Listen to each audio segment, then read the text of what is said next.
रमो वादियारं रमो वज्जायारं रमो लोये सवसागुरं शुद्धात्मान मणिकांतं साधुमुत्तम मंगलम वंदे संदर्शिदर्थम संदर्शप्रकाशम् मंगलम भगवान वीरो मंगलम गौतम गणि मंगलम कुंद कुंदाद्यो जैन धर्मोस्त मंगलम सर्वमंगल मंगलम सर्वकल्याण कारकम प्रधानम सर्वधर्माणाम जैनम जयतु शासनम। जय हो चिदानंद रूपाय जिनाय परमात्मने परमात्म प्रकाशाय नित्यम सिद्धात्मने नमः। श्रेणी क्षेत्र में एक प्रसंग आया है। ये तो मालूम है आपको, श्रेणी को उसके पिता ने राज्य से बाहर कर दिया था।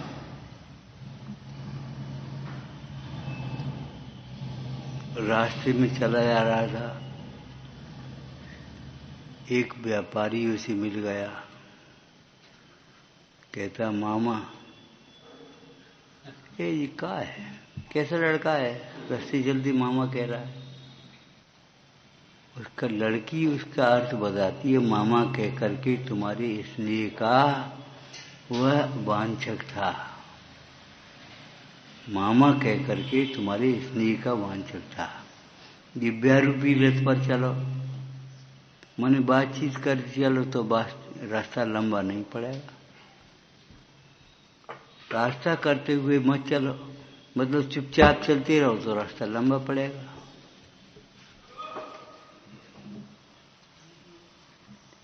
एक आज लोगों की आदत हो गई, अधिकांश विशेष रूप से पीढ़ी की, चुप रह जाएंगे, कुछ बोलेंगे नहीं। हम उनसे बार बार कहते, भैया चुप रह जाना अच्छी बात है, लेकिन ये नो रिप्लाई बेस्ट रिप्लाई का अर्थ नहीं है। फिर वही कर लेना, 4 दिन बाद फिर वही। वाणी से उत्तर नहीं दिया कोई बात नहीं, आचरण से उत्तर दे, उसका अर्थ है बेस्ट रिप्लाई। कहा कुछ नहीं। जैसे पंडित सदा सुखदास जी थे, पन्नालाल जी बड़े घर के आदमी, बोले पंडित जी हमें भी कुछ टाइम दे दो, पढ़ा दिया करो। बोले भैया तुम बड़े घर के सुखिया आदमी, तुम क्या पढ़ पाओगे, हमारे पास तो टाइम रात की 10 बजे को रहेगा। बोले कुछ नहीं, लेकिन आंधी में तूफान में पानी में अपने ले छाता चले आ रहे। जब तक पंडित जी जयपुर रहे सदा सुखदास जी, तब तक बराबर आती रहे और पढ़ती रहे। नो रिप्लाई बेस्ट रिप्लाई का ये अर्थ है। वाणी से और बस, और सब कुछ कह दिया। विद्युत जन बोधक नाम का ग्रंथ लिखा पन्नालाल जी ने, बहुत बड़ा ग्रंथ है। काफी गुरु दक्षिणा देने में कसर नहीं रखी।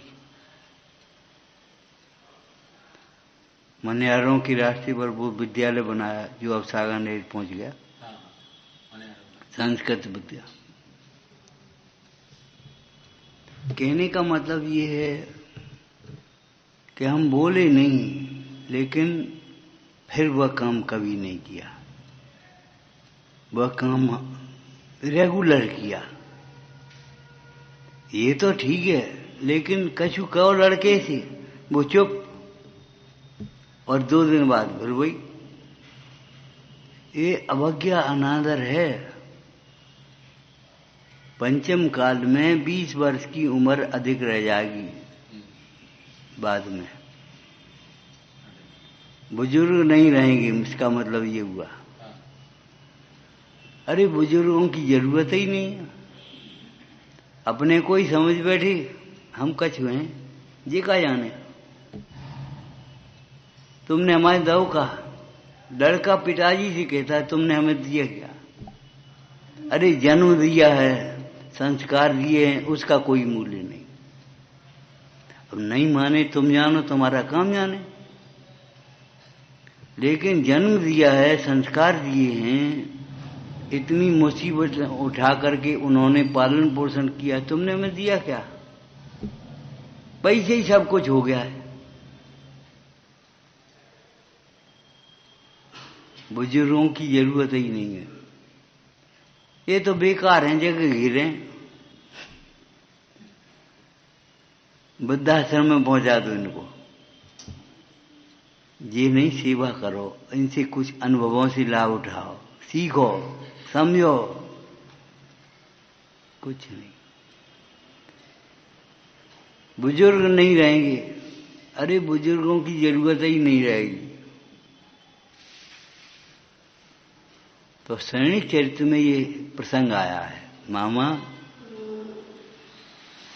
जिब्या रूपी रथ पर चलो, पेड़ के नीचे आपको मालूम है छाता लगा दिया, कोई बीट न गिर जाए। राजकुमार था ना, तब समझ में आया, धूप में छाता सब लगाते हैं, पेड़ के नीचे छाता कौन लगाए? पानी में जूता पहन लिए और बिना पानी के जूता ले लिया हाथ में। ये क्या है कि ये विवेक है? कोई कांटा वांटा हो पानी में तो उसी प्रसंग में एक प्रश्न आया। एक नगर पड़ा तो बड़े बड़े महल, बड़ी बड़ी अटारियां और भीड़ भरी। कहता मामा ये नगर उजड़ है या बसा हुआ है? ये उजड़ में हम कहना चाह रहे, ये नगर उजड़ है कि बसा हुआ है? पागल हुआ इसी, इतनी भीड़ है, इतनी अट्टालिकाएं बनी हैं, ये उजड़ कह रहा है, पूछ रहा है उजड़ है कि बसा हुआ है? दिखता नहीं इसको? खूब व्यापार चल रहा है, निकलने की जगह नहीं है। अरे भाई, जिस नगर में धर्मात्मा रहती है वह नगर बसा हुआ है। जिन नगर में धर्मात्मा नहीं रहती वो आज नहीं कल उजड़ हो जाएगा। आप समझ लो, अगर हमारे हृदय में धर्म नहीं रहेगा तो क्या होगा? उजड़ हो जाएगा। उजड़ बस्ती और बसी बस्ती।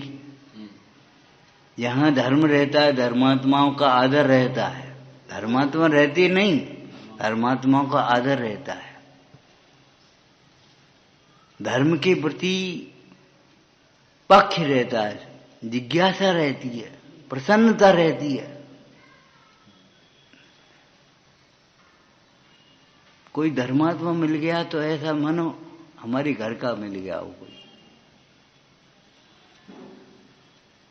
अंदर में प्रसन्नता है, रोमांच हो जाती है। नाम लेते ही जिनों का हर्षमय रोमांच। उसको बसा कहेंगे। किसको बसा? जैसे साधु, उसे नहीं कहेंगे विद्या साधना करे, स्वार्थ साधे। स्वार्थ साधने वाले तो चौराहे पर है। विद्या साधन करने वाले तो तमाम मिल जाएंगे। रावण ने बहुरूपी विद्या सिद्ध की। पंडित दौलत राम जी कहते हैं वचनिका में, उस समय ऐसी एकाग्रता हो गई रावण को, ऐसी एकाग्रता अगर स्वरूप में हो जाए तो केवल ज्ञान प्रकट हो जाए। तब तो बहुरूपी विद्या सिद्ध हो गई। लेकिन बहुरूपी विद्या सिद्ध होने से क्या सिद्धि हुई? सच बताओ, का लाभ मिलेगा?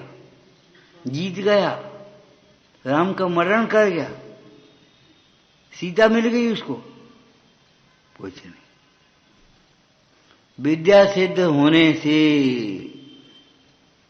स्वार्थ सिद्धि होने से भोग भी नहीं मिलेंगे। जैसे हम दृष्टांत देते कई बार, यहां पर घास भी नहीं होगी, कमल तो होना बहुत दूर की बात है। इस फर्श पर घास भी नहीं होगी, कमल होना बहुत दूर है। गेहूं की खेती होना बहुत दूर है, धर्म तो बहुत दूर है। कठोर परिणामों में पुण्य भी नहीं होगा। पुण्य भी तब हो पाएगा जब तुम्हारे परिणामों में अंदर में दया भाव होगा, कोमल भाव।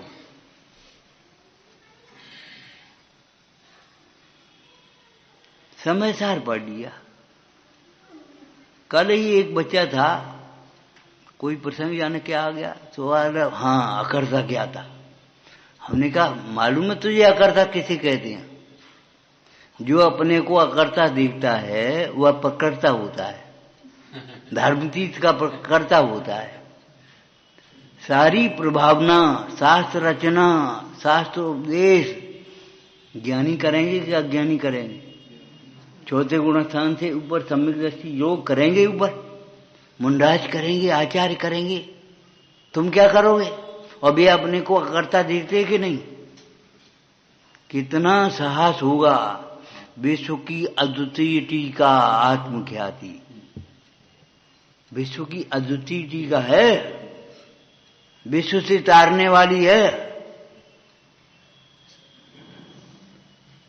लिखने वाले अमृतचंद स्वामी अंत में लिखते हैं, स्वरूप गुप्त अमृतचंद स्वामी का कोई कर्तव्य नहीं। ताकत है तुम्हारी, 2 लाइनें लिख लोगे, हाँ हमने लिखी। 2 अक्षर बोलना सीख गया तो ऊपर चढ़ गए, जाने क्या समझने लगे। अरे भाई, समझदार पढ़ने के बाद अपने को आत्मा नहीं समझा तो क्या समझा? आत्मज्ञान नहीं हुआ तो क्या हुआ ये बताओ? जाना नहीं निज आत्मा, ज्ञानी हुए तो क्या हुए?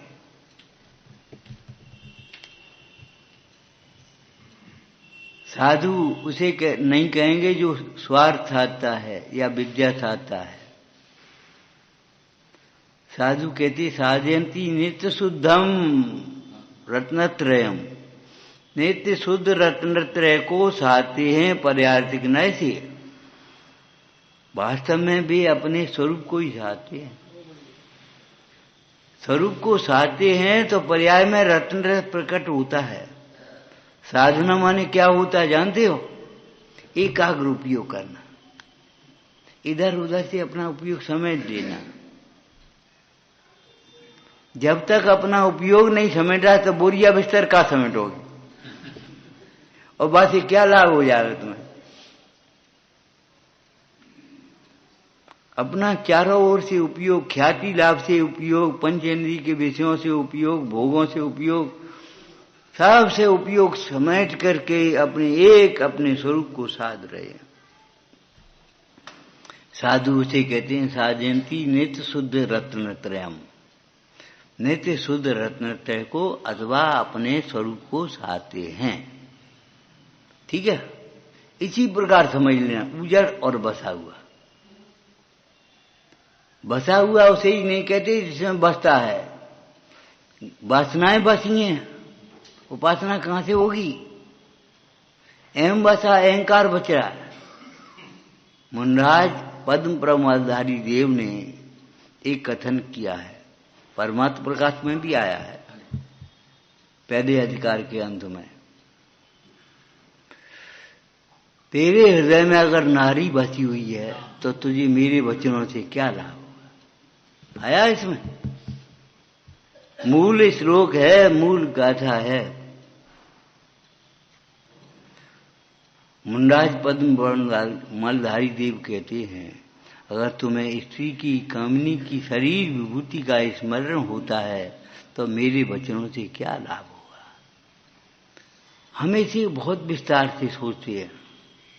अगर तुम देह को अपना मानते रहोगे, मेरे वचन सुनने से क्या लाभ होगा तुम्हें?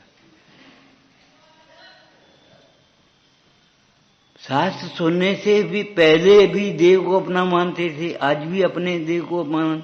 शास्त्र सुनकर के क्या लाभ किया तुम्हें? लाभ माने प्रवचन होना नहीं है, लाभ होना माने समता का प्राप्त होना, विशुद्धि बढ़ना।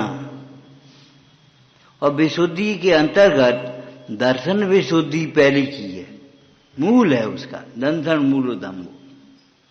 मेरे वचनों से क्या लाभ होगा? क्या अगर तुम शरीर को अपना मानोगे, आत्मा को अपूर्ण नहीं मानेंगे, हम पूजा और करने लगेंगे, अभिषेक करने लगेंगे, शास्त्र सुनने लगेंगे, 1 घंटे दैनिक में अलग से पढ़ने लगेंगे, लेकिन हम देह को अपना मानना नहीं छोड़ेंगे तो कोई लाभ नहीं हुआ। क्योंकि समस्त शास्त्र में देह से भिन्न आत्मा बताया है। अगर आत्मा में अपूर्णता देखोगे, अपना सुख बाहर में देखोगे, तो मेरे वचनों से तुम्हें क्या लाभ होगा?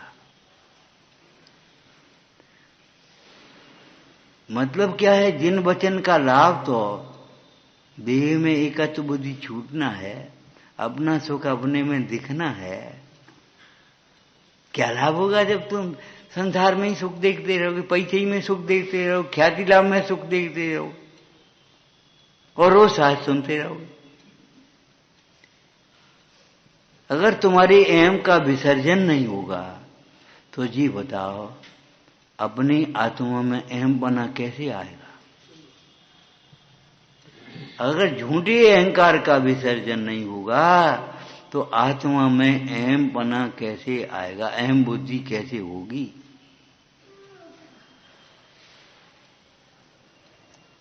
देह को अपना मानते हो, पर में इष्ट अनिष्ट की कल्पना होती है, सुख दुख को कारण मानते रहे, जिन वचनों से क्या लाभ हुआ?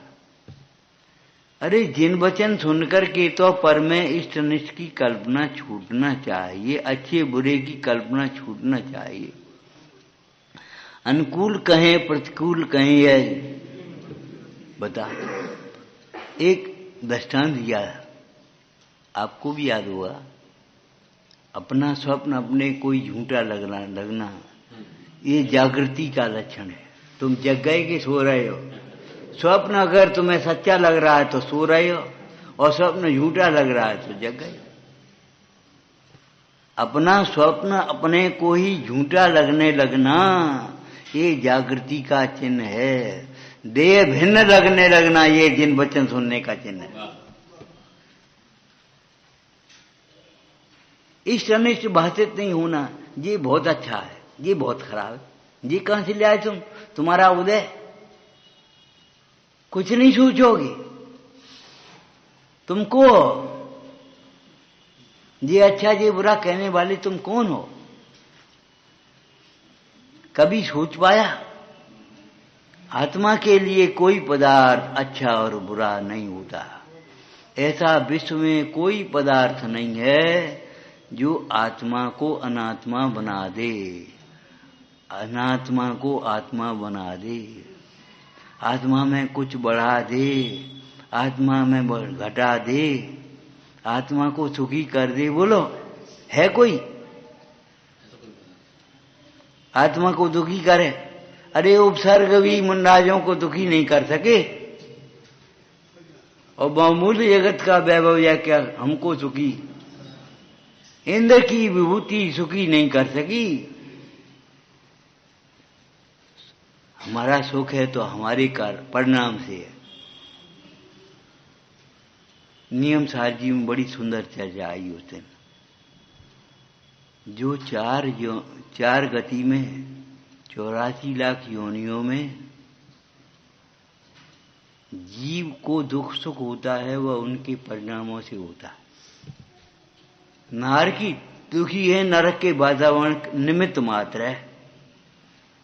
नारकी दुखी है अपने परिणामों से। उनका ज्ञान विभंग ज्ञान है, उल्टा उल्टा लग जाता है। एकाध उपकार याद नहीं आएगा इनका, अपकार याद आएगा। पिताजी ने हवाले करो कहा है, हमारी जिंदगी बर्बाद कर दी और कुछ नहीं। ये याद नहीं आएगा इन पिता ने हमको जन्म दिया है, संस्कार दिए हैं।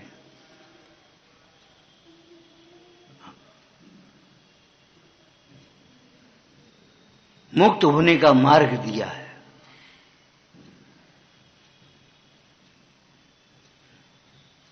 एक ज्ञान कथा है, उसमें 2 भाई थे, सेठ के पुत्र। महीसेन और वज्रसेन। वज्रसेन पुण्य का प्रतीक, महासेन पाप का प्रतीक। ये समझ, वह अपने पिता के तुल्य समझता है। ये सोचता है ये मर कैसे आए, मारना तो है ही हमें। एक नरसेन धीमर वाली तुमने कथा पढ़ी होगी, 5 बार जिसने मारने का प्रयत्न किया लेकिन मार नहीं सका। इसमें भी 4 बार प्रयत्न किया तो भी मार नहीं सका। दोनों बच्चे साथ साथ पढ़े, साथ साथ खेले, साथ साथ बड़े हुए, जुड़वा पुत्र थे, लेकिन कर्म का साथी कौन है? बड़ी सुंदर चर्चा आई है। धनवान वर, रूपवान वर, ज्ञानवान, विवेकवान, सदाचारी, सब देखो, और फिर भी लड़की दुखी रहे तो गृहकार कहते हैं उसके कर्म का उदय समझ ना जाएगी। क्या करेंगे हम बांट देंगे। हमने खूब देखभाल का अच्छे करो, और तो भी विधवा हो गई लड़की तो क्या करें? दुखी है तो क्या करें? तृष्णा से, अपनी फैशन से। हम पर नहीं बनती रोटी, तो रोटी नहीं बनाओ तो क्या करो? सैकड़ों लड़कियां इसलिए दुखी हैं, उन पर रोटी नहीं बन रही। पढ़ते पढ़ते शादी हो गई और बस मम्मी मम्मी मम्मी, रोटी नहीं बन रही। और फिर रोटी की नौकरी भले करने पर है।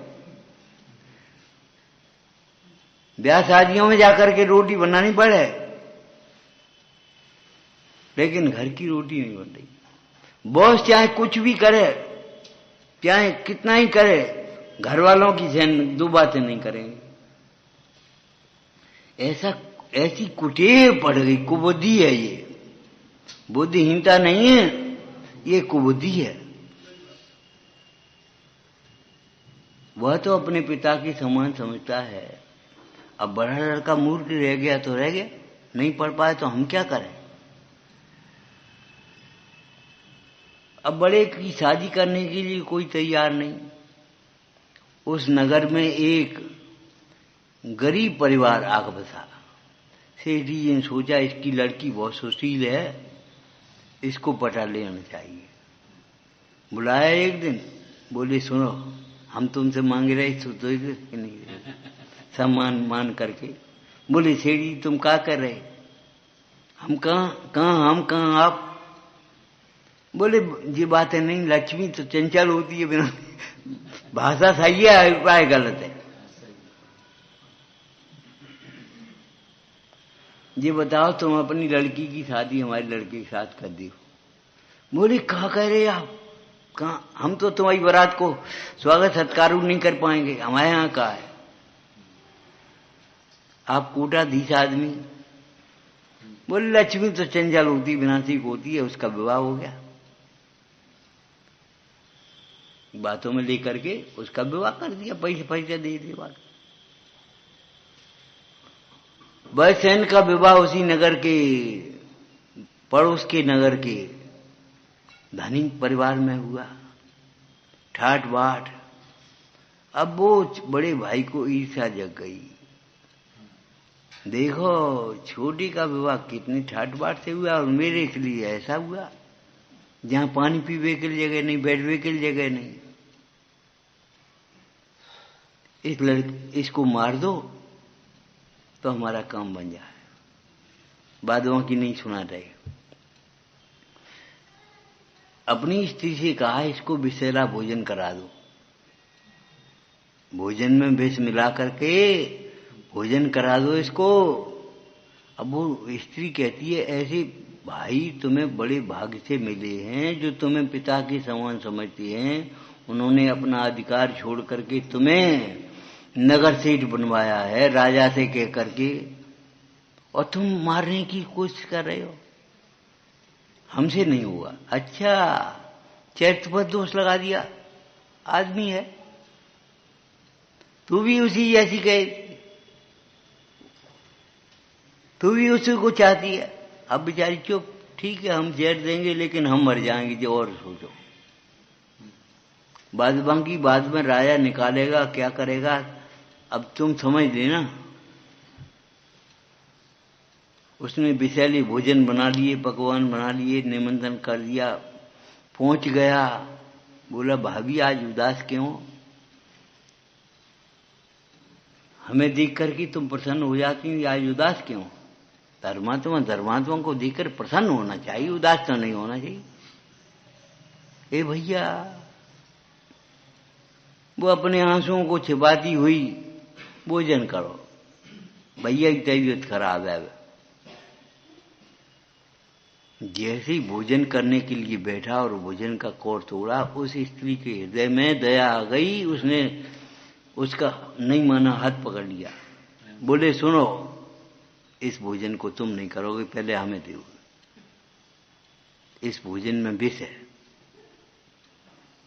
तुम्हारे भाई ने लांछन लगा करके मेरी चरित्र पर ही विष बनवाया। वो सोचता रहा आश्चर्य में, क्या करें। घर पहुंचा, स्त्री जी का भोजन बनाओ। उसने कहा कब आ रहे कि बाद में बताएं। उसने भी जिद नहीं की। अच्छे लोग जिद नहीं करते। उसने भी भोजन बना लिया। द्वारापेक्षण करो, कोई मुंडाज पधारे। द्वारापेक्षण के लिए खड़ा हो गया और मांसोबासी मुंडाज आ गए। उनका आहार हो गया निर्विघ्न रूप से। पंचाश्चर्य प्रकट हो गए, जय जयकार हो गई सारे नगर में। अब तो बेचारा हुआ। एक दिन उसने छोटे भाई को मंदिर में देख लिया। अपनी स्त्री से बोला तुमने तो इस जहर दे के मार दिया था, ये जिंदा कैसे बच गया? कि इनको शंका हो गई, किसी ने कह दिया होगा विषैला भोजन है, तो चले गए, हम क्या करें। अच्छा तो फिर दोबारा करो। बोले हमसे ये काम नहीं होगा, चाहे तुम मारो चाहे दीवार में चुनवाओ, जो कुछ करने हो सो करो, दोष लगाना हो तो लगा। तुम्हारी दोष लगाने से दोषवान तो नहीं होंगे। उस भाई ने सोचा मारना तो है ही। स्त्री ने खूब समझाया लेकिन तो अभी मारना तो है ही।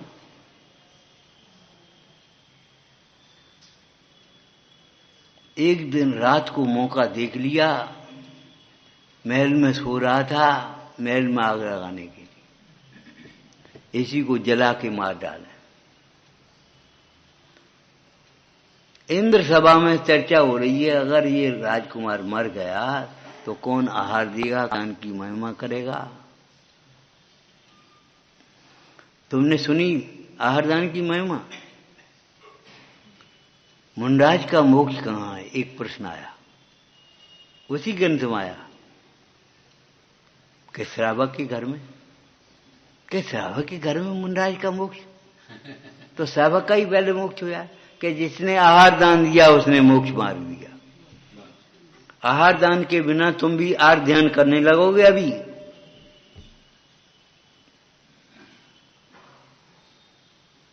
जिसने आहार दान दिया उसने मोक्ष मार दिया। ये तो जगह जगह आया है। भगवती आराधना में, मूल आराधना में जगह जगह आया। पद्मनाभ स्वामी जगह आया। श्रावक का मोक्ष, श्रावक के घर मुनि का मोक्ष। मुनि के माता पिता कौन है? कि श्रावक जी। क्यों? इसका मतलब क्या हुआ कि हाँ, जैसे माता पिता पुत्र का पालन पोषण करते, चिंता करते, रखवाली करते हैं, ऐसे ये तो आत्मा को संभाल रहे, इन्हें तो कच पड़ी नहीं। इनका शरीर धर्म प्रभावना का निमित्त है, इसको संभालना, संभाल के रखना हमारा कर्तव्य है। इतनी सावधानी पूर्वक आहार देते, आहार के साथ कोई दिखाएंगे कुछ नहीं, तुम्हें अनुमान से समझना पड़ेगा और उसके साथ औषधि देंगे आहार के संग ही।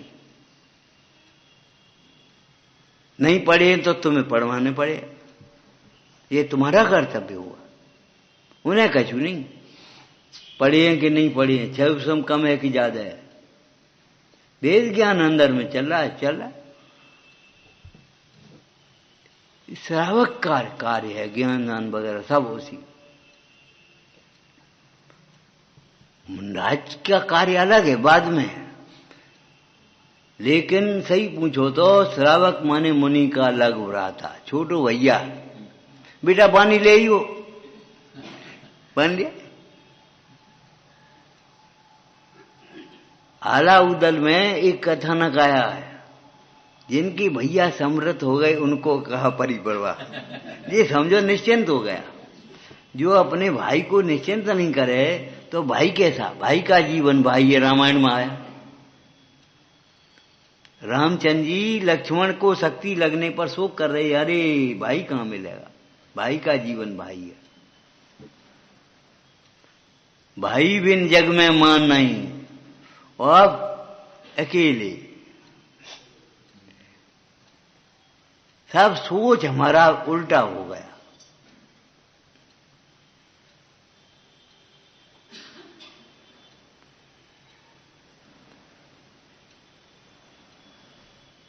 सोचा अगर ये बजसेन के प्राण निकल गए तो आहार दान की क्या महिमा रहेगी। तुम जाओ, देवों से कहा इसके प्राणों की रक्षा करो जैसे बने। देव आया, उसने उठाया, बजदन से किवाड़ तोड़े जलते हुए और निकाले गया बाहर। रक्षा हो गई, जंगल में चले गए। अर्धरात्रि का समय जंगल में चले, सवेरे रोना आ गया, क्या करें, क्या खाएं, क्या पिएं, क्या करें। स्त्री बोली ये तो संसार का स्वरूप है, अगर ये स्वरूप नहीं होता तो तीर्थंकर दीक्षा लेकर क्यों जाते।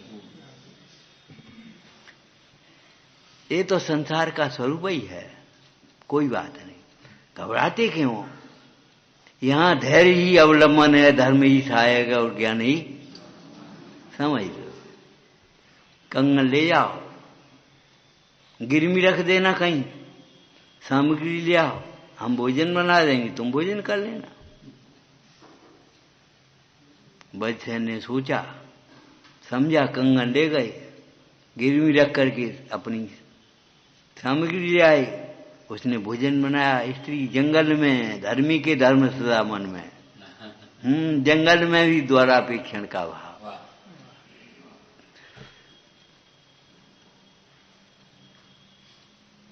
ऐरा गहरा होता तो हमारी गुजर नहीं हो रही, जल्दी पसो। तो अभी क्या भाव है कि मुंडराज को इसमें से आहार दान करें तो हमारा जीवन सार्थक हो जाए, हमारा श्रम सार्थक हो जाए भोजन बनाने का। जंगल में कैसे भोजन बना होगा सोचो। कहाँ लकड़ी ले आए, अपने चूल्हा बना रहे हो। कभी देखा नहीं तुम लोगों ने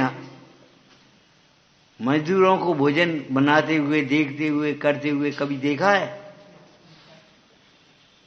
कैसे दो ईंटें रखनी, बात बताओ, लो अब लकड़ियां रख ली तो रोटी बना। द्वारापेक्षण के लिए खड़ा हुआ, बोले स्त्री बोली यहाँ जंगल में मुंडराज कहाँ होंगे।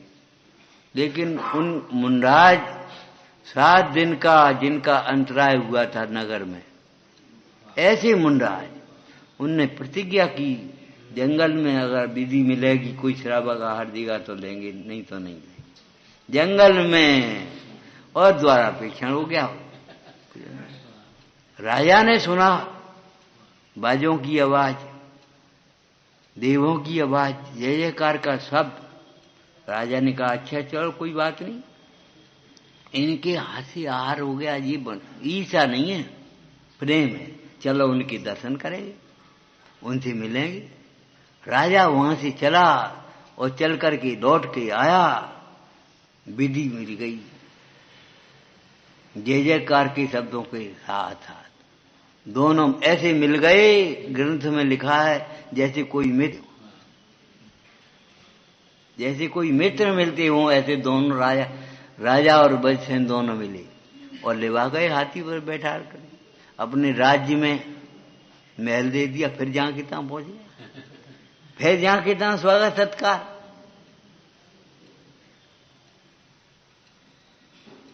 तत्व के आश्रय से, तत्व ज्ञान से पहले तो आपदा आएगी नहीं।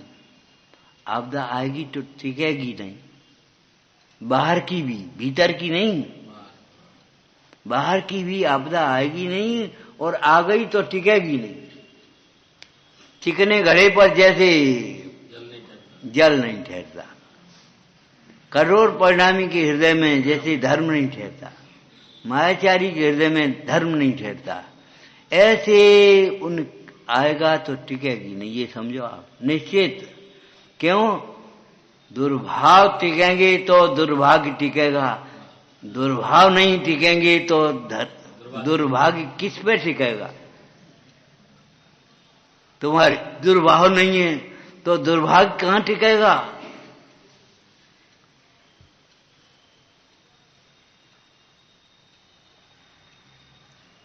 कोई विचार कर सकता है जंगल में कोड़ी की अवस्था में कोई राजकुमारी का विवाह कर दे अपनी लड़की का?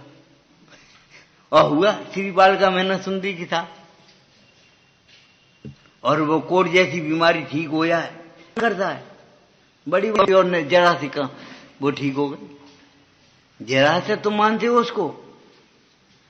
सिद्धों की भक्ति भावी सिद्धों की हो सकती है। सिद्धों की भक्ति भावी सिद्धों के अंदर हो सकती है। रूढ़ी से भक्ति का आयोजन करना, क्रिया करना, बाजे बजा लेना अलग बात है, और भेद ज्ञान पूर्वक बहुमान बरतना अलग बात है। निरंतर ये हमारे पुण्य पाप का कार्य है जो हमारे जीवन में हो रहा है। ऐसे क्या मतलब? भेद ज्ञान पूर्वक बहुमान बरतना, ये सचमुच कोई अद्भुत बात है। इसका नाम भक्ति है। भक्ति रूढ़ी क्रिया नहीं है। भुक्त मुक्त दाता तीर्थंकर 24 लिखा है। भुक्त मुक्त दाता कामना मोक्षम चैव। हे भगवान हैं, कामना को अभाव भी करेगा और काम का नाम को पूरा भी करेगा। पूरा करने का मार्ग भी यही है, और अभाव करने का मार्ग भी यही है। यहीं अभाव होगा, यहीं पूरी होंगी तुम्हारी। अयोग्य इच्छाओं का अभाव होगा, योग्य इच्छाएं पूरी हो जाएंगी अपने आप। दर्पण में जैसे चेहरा दिखने पर दिखता ही दिखता है, आंखें बंद करे उसको नहीं दिखे तो हम क्या करें? हीन को दर्पण में भी अपना चेहरा नहीं दिखे तो क्या कर दें? बीतरा के सामने भी जिसे राग से भिन्न अपना स्वरूप न दिखे उसके लिए क्या करें? बताओ भाई। अंध है वह अज्ञान से मेरा नाम।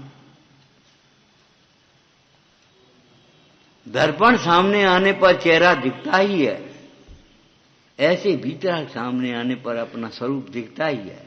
जो जानते अरहंतम सो जानते अपानम। जो अनंत को जानता है वह अपने आत्मा को भी जानता ही है। निश्चित दो कार्य हैं ही नहीं, एक ही बात। कैसे बताओ? सिद्धांत से बताओ। स्वपर प्रकाशक ज्ञान एक होता है, दो नहीं होते। आत्मा को जानेगा तो उसी ज्ञान की स्वच्छता में अनंत का ज्ञान होगा, और अनंत को जानेगा तो उसी ज्ञान की प्रकाशक शक्ति के अंदर आत्मा जाने में आएगी। हमें जानो और अपने को नहीं जानो, झूठी बात। बिल्कुल नहीं, झूठी। अपने को जानोगे तो हमें जानोगे भी, हमें जानोगे तो अपने को जानोगे ही। ये चिन्वाणी का उपकार है, ये वीतरागी प्रभु का उपकार है। ये हमारी कथाएं हैं जो हमें हमारे उपकार को रोकती हैं। उपकारी के उपकार को रोकने वाली हमारी कथाएं हैं। अपकार का अध्ययन कराती हैं और उपकार को रोकती हैं, ये कथाएं हैं। मंद कथाएं में योग्य व्यवहार होता है, तीव्र कथाएं में अयोग्य व्यवहार होगा, कथाएं के अभाव में धर्म होगा। समझ लेना, तीव्र कसाय होगी। क्या करने अपन को, आए हुए हैं, हो रहा हुए हैं, अबे तो पहुंचे हुए हैं, क्या करना है। ये तीव्र कसाय के लक्षण हैं। जिनवाणी सुनना पर्याप्त नहीं है, सुनने पर प्रसन्नता होना।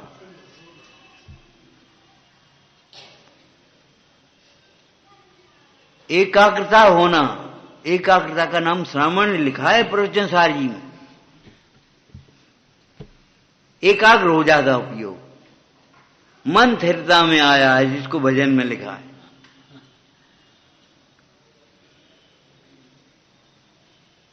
जंगल में आहार हो गया, राजा महल में लिवा ले गया।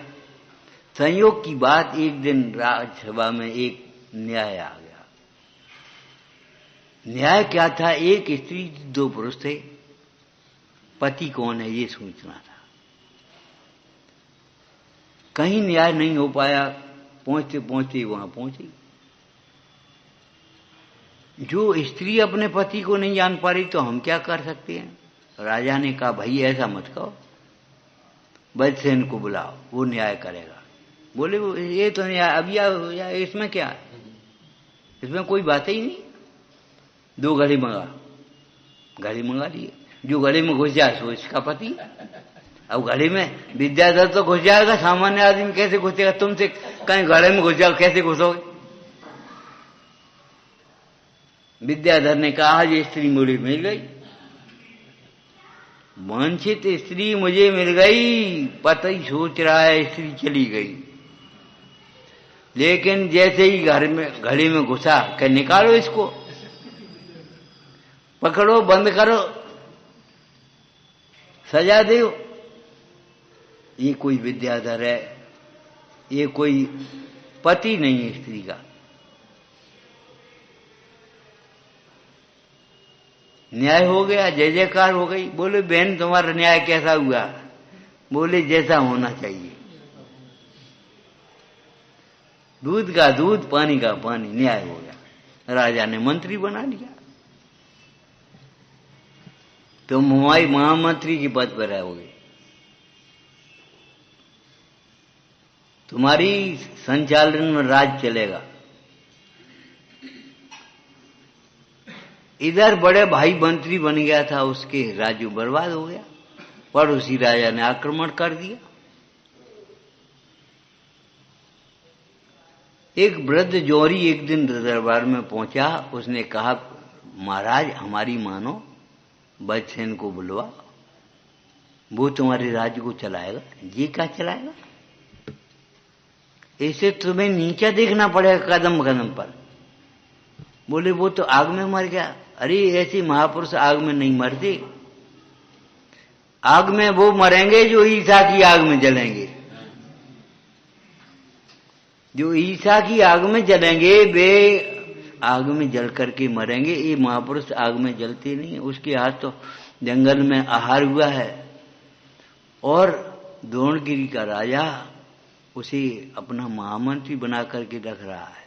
अच्छा, राजा ने सोचा गलती तो हमारी है, हमने नहीं माना, अब हम जाएं बुलाए और कब भेजें तो कैसे आए वो। राजा पहुंचा, बुला करके सम्मान के साथ लाया।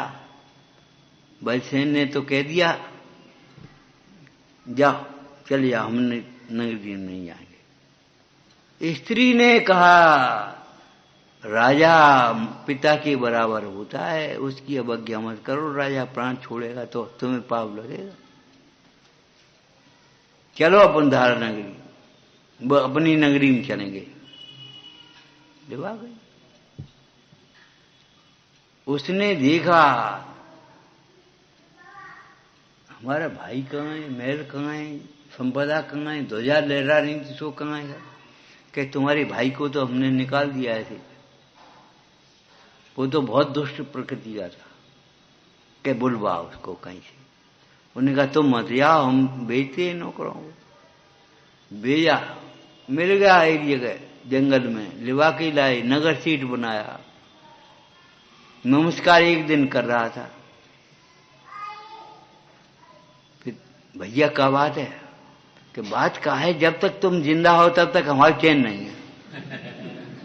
ज्यादा दिन तुम मरोगे तो हमें स्वर्ग मिलेगा, ये समझो। कितने कठोर परिणाम। बस दीक्षा लेकर के चला गया।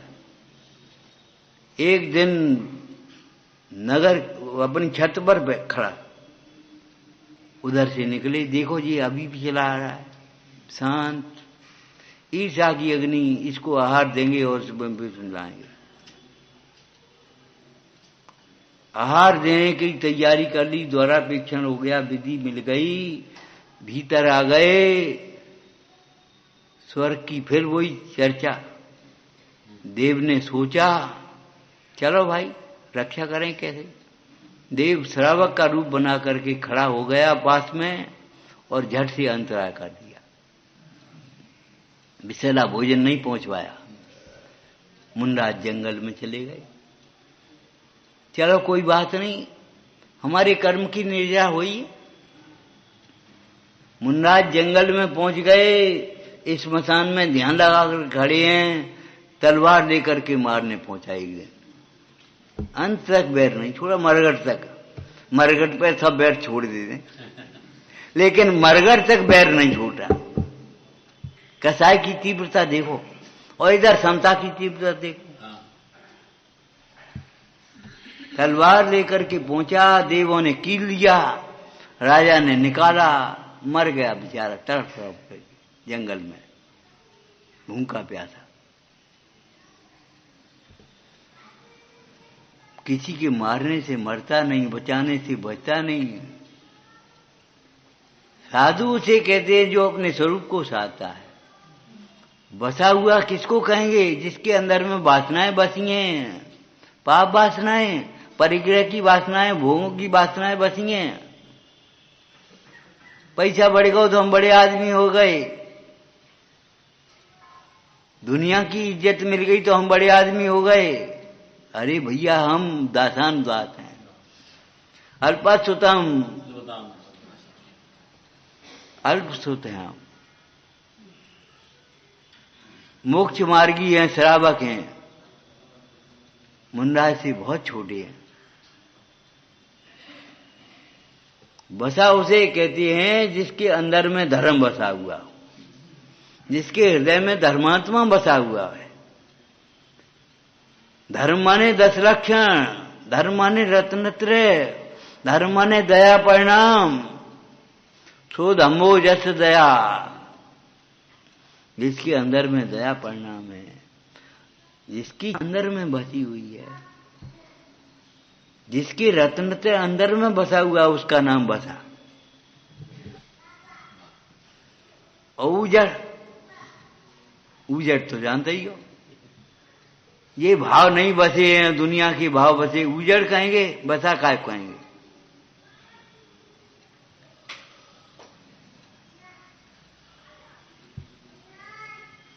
लड़की वाला एक उल्लू जंगल में, एक लड़के वाला।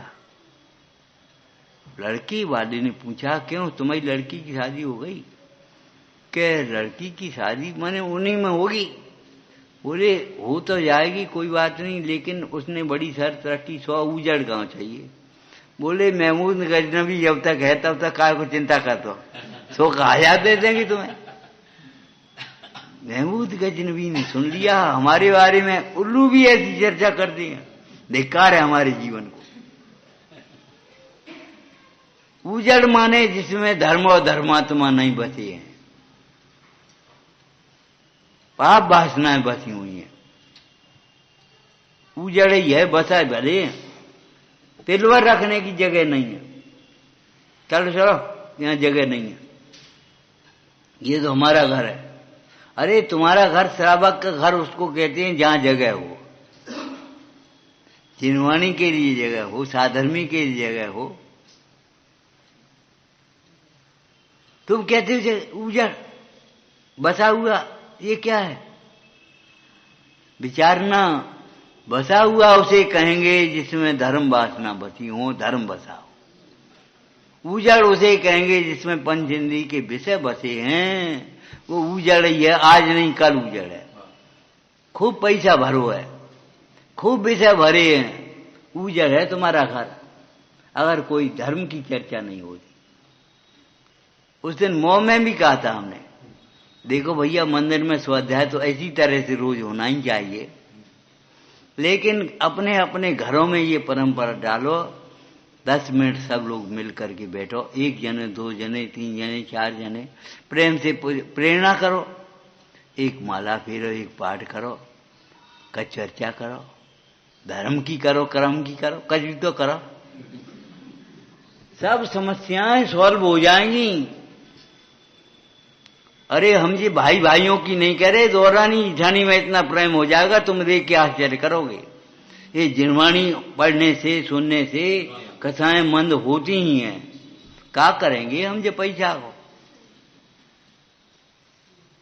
क्या करेंगे ये वैभव को, भोगों को, ये आलसी जीवन से हम क्या प्राप्त कर लेंगे। सोच बदल जाएगा तुम्हारे अंदर में, घर घर चर्चा रहे धर्म की, दुष्कर दुष्कर हो जाए और क्षण क्षण चर्चा रहे धर्म की। ये समझो अपने अंदर में जब तक धर्म की चर्चा रहेगी, धर्म के विचार रहेंगे, ये पाप के विचार नहीं आ पाएंगे। दुष्कृत दुष्कर हो जावे, जब पाप के भाव नहीं आ पाएंगे, दुर्भावना नहीं आएंगी, तो दुर्भाग्य कहां से आया।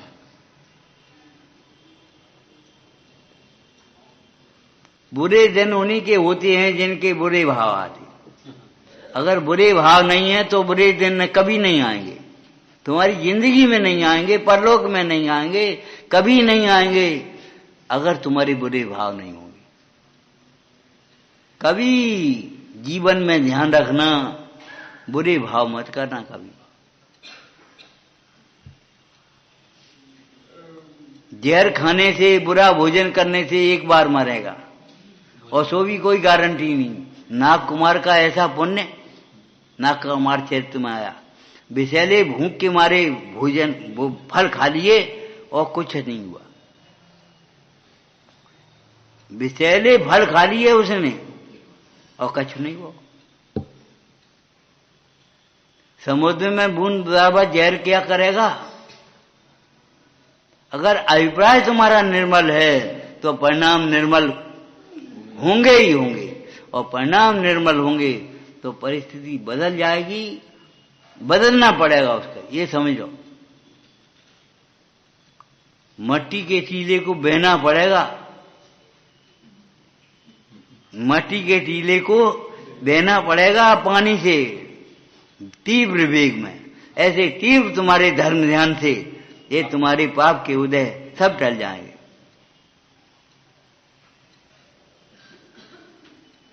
क्या सुंदर चर्चा की है। बस अंतिम बात है ये, जो बसे को उजड़ करता है, उजड़ को बसाता है, उस योगी को धन्य है, उस योगी को हम नमन करते हैं। वो योगी है, योगियों के मार्गानुसारी है, जो बसे को उजड़ कर रहा है और उजड़ को बसा रहा है। इससे पहले आपको सम्यक दर्शन चाहिए, ध्यान रखना। क्या मतलब, इनमें सुख बुद्धि छूट जाना चाहिए। ये सुख नहीं है, सुख तो भीतर है। जिसे बाहर सुख की कल्पना होती है वह अज्ञानी मिथ्या दृष्टि है, भीतर सुख का निर्णय होता है वह ज्ञानी है, धर्मात्मा है। सुख की कल्पना ही विलय को प्राप्त हो गई। बसे को उजड़ से बाद में ये चारित्र का विषय है। हिंदी सुखों का, भोगों का, परिग्रह का, आरंभ का त्याग कर देना, ये तो बाद की बात है, चारित्र का विषय है।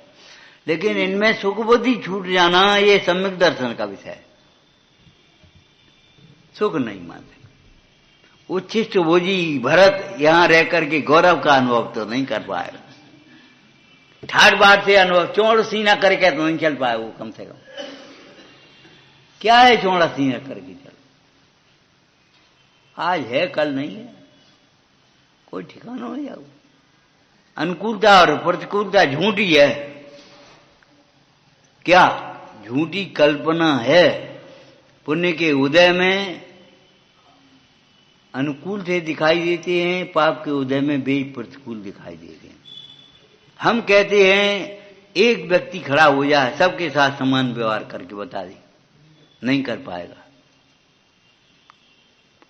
अरे हम ही आपके साथ वैसा ही व्यवहार करेंगे जैसा आपका उदय होगा।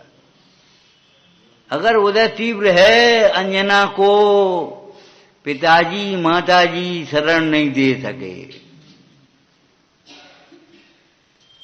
सीता को जब पुण्य का उदय आया तो बज जंग ले गया बहन बना करके, कोई झंझट में पड़े। अरे कोई धर्मात्मा पड़ेगा, धर्मात्मा के कार्य में झंझट लगता है। जिसे धर्मात्मा का कार्य झंझट लगता है वो तो पापी है, धर्मात्मा नहीं हो सकता। धर्मात्मा के सहायक ही होते हैं, धर्मात्मा के सहायक ही होंगे, बाधक नहीं होंगे, और सहायक ही होंगे, धर्मात्मा ही होंगे। कोई स्वयं धर्म हुए बिना धर्म में सहायक कैसे कर पाओगे? जो उजड़ को बसाता है, बसे को उजड़ करता है, वो उस योगी को हम नमन करते हैं। वो योगी धन्य है, उस योगी के मार्ग पर हम चलते हैं। अर्थात अपनी परिणति में भी अपने शुद्ध भावों को बसाते हैं और पाप की वासनाओं को छीण करते हैं। रमोवन।